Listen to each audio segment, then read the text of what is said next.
Well, welcome back, the 6 faculties of the mind as it relates to chiropractic. Now over here we talked about memory, will, perception, imagination, intuition, and reason.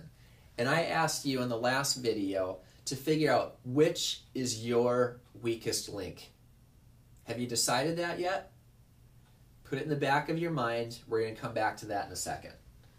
Now let's relate this to chiropractic. In chiropractic, we have a saying, and it goes like this. The power that made the body is the same power that heals the body. But it's also the same power that controls our ability to adapt. If it's cold outside, we shiver. Our ability to regulate. The pulse that you have, how fast your heart is beating right now, in this situation is perfect for you. Your body just regulates that on its own.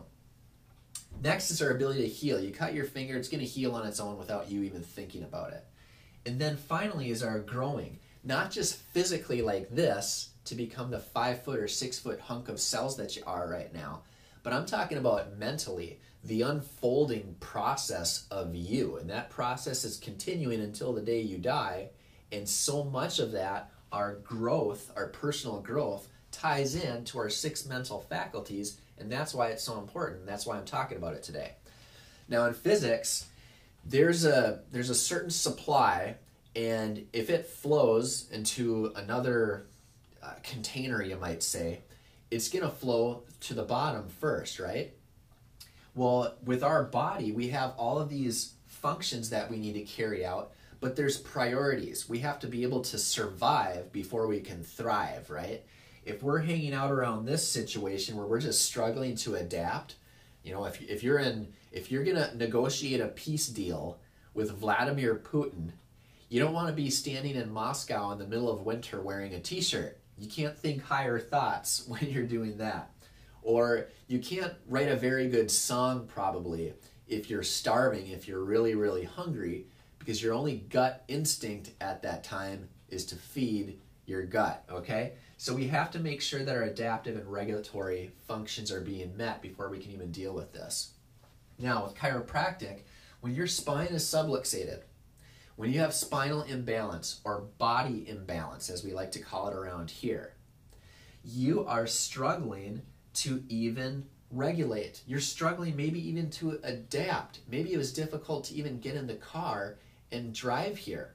Is we want to take care of a person no matter where they're at here, because we say that if there's dis-ease, if there's spinal dis-ease, if there's nerve dis-ease, if the mental impulse isn't getting to the body correctly because of spinal imbalance or body imbalance, we want to remove that so a person can flow up in this direction as much as possible.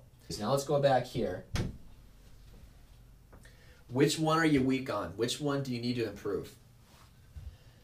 I want you to commit, figure out in your calendar right now, sometime over the next 2 weeks, I want you to go to the library and figure out how you can research, how can you improve at one of these areas. Just think of the impact that that could have on your life. So use your ability to reason. Think which one of these is weak. Recall yourself succeeding from the past so that you can have confidence as you undertake this goal. Use your perception to make sure that your goal is realistic. Imagine yourself accomplishing that and what it's going to feel like so that you have the willpower to carry through. Maybe you need to spend some time on this. Use your intuition to figure out what is really important to you so that when you get that, when you achieve that, it's not just the goal itself, but it's the type of person that you become in the process. Thanks for watching.